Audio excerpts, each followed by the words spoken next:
আমরা প্রথম থেকে আমাদের স্ট্যান্ড ক্লিয়ার করে দিয়েছি। এরপর ইউনিফর্ম সিভিল কোড নিয়ে আসবে, যদিও চ্যালেঞ্জ হবে, ওয়াকফ চ্যালেঞ্জ হবে, কনস্টিটিউশন অ্যামেন্ডমেন্ট হবেই আগামী দিন জেনে রাখবেন। তবুও আপনারা আমি বলে রাখি যে আপনারা প্লিজ শান্তির বার্তা দিন সবাইকে। শান্তি থাকলে সব হবে, আর শান্তি না থাকলে আপনি কিন্তু নিজের পায়ে কুড়ুল মেরে বিজেপিকে সাহায্য করে দেবেন, এটা করতে দেবেন না। যা দাঙ্গা করেছে আমি একজনকেও ছাড়ব না। আমি কোন দাঙ্গাকে সাপোর্ট করি না, করতে দেবই না। একটা জায়গায় দুটো জায়গায় ভাঙনে করার প্রয়োজন ছিল না। যারা করেছে অন্যায় করেছে, সরকারি সম্পত্তি নষ্ট করেছে। একটা গাড়ি কিনতে 40 লাখ টাকা লাগে, গাড়ির পর গাড়ি জ্বালিয়ে দিচ্ছে, পুড়িয়ে দিচ্ছে। কেন হবে এগুলো? আমি অনেক ভিডিও দেখেছি, লোকাল লোকেরা আমাকে পাঠিয়েছে, বলছে আমরা হিন্দু মুসলিম একসাথে থাকি, বাইরে থেকে বিএসএফ এর মতো ড্রেস পরে চলে এসছে, পায়ে জুতো না পরে নন্দীগ্রাম কায়দায়। আসল ঘটনাকে তদন্ত করে দেখবো। এসব ঘটনাও অনেক হয়েছে। কাজে আপনারা নিশ্চিন্তে থাকুন, লড়াইটা আপনাদের নয়, লড়াইটা আমাদের সংবিধান রক্ষার, লড়াইটা আমাদের দেশ রক্ষার, লড়াইটা আমাদের মানবতার পক্ষে, লড়াইটা আমাদের শান্তির পক্ষে, লড়াইটা আমাদের সমাজের পক্ষে।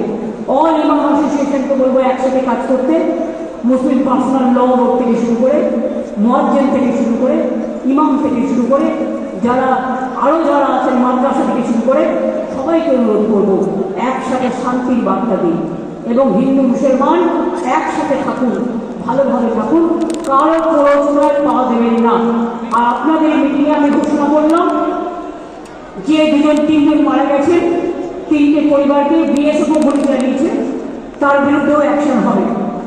আমি আমার চিফ সেক্রেটারিকে বলছি, বিএসএফ যারা গুলি চালিয়েছে, কেন চালিয়েছে তার তদন্ত রিপোর্ট হওয়া উচিত। শীতলকুচিতেও গুলি চালিয়ে 4 জনকে মেরেছিল। আমি বলবো যারা মারা গিয়েছে, আমি কোনো সম্প্রদায় হিসেবে দেখি না, মানুষ হিসেবে দেখি, তাদের প্রত্যেককে আমাদের সরকার 10 লাখ টাকা করে পরিবারকে সাহায্য করবে। যাদের বাড়ি ভেঙেছে তাদের সবাইকে বাংলার বাড়ি করে দেওয়া হবে এবং যাদের দোকান নষ্ট হয়েছে তাদেরকে এস্টিমেট করে সেটা চিফ সেক্রেটারি দায়িত্ব নিয়ে কাজটা করবে। আমি এটুকু বলে আপনাদের সকলকে বলি, ভয় পাবেন না, এগিয়ে যান, ভয় পাবেন না। রাস্তায় কেউ কেউ নিজের আইডেন্টিটি প্রকাশ করার জন্য বেসামাল কথা বলে ফেলছে, টিভির কাছে বেসামাল কথা বলে ফেলছে, টুইটারে বলে ফেলছে, এখন আবার এআই শুরু হয়েছে। দেখবেন আমার ছবি দিয়ে, আমার বাবা দিয়ে বলবে, বিশ্বাস করবেন না না দেখে। এখন ফেক যুগ চলছে, ফেক। ফেকটাকে বিজেপি ফেক করে দেবেন না, ফেকটাকে ফেক বলে ফেলে দিন। এতে উত্তেজিত হবেন না। মনে রাখবেন, আপনি উত্তেজিত হলে আপনারা হারবেন, আর আপনারা যদি শান্ত থাকেন আপনারা জিতবেন। এই বিশ্বাস আমার আছে। We are for victory, you are also for victory. আপনারা ভালো থাকলে আমি ভালো থাকি, আপনারা ভালো না থাকলে আমিও ভালো থাকি না। আপনাদের সকলকে শুভ নববর্ষ জানাই। নতুন বাংলায় শুভ নববর্ষ শুরু হয়েছে। সকলকে অসংখ্য অসংখ্য ধন্যবাদ।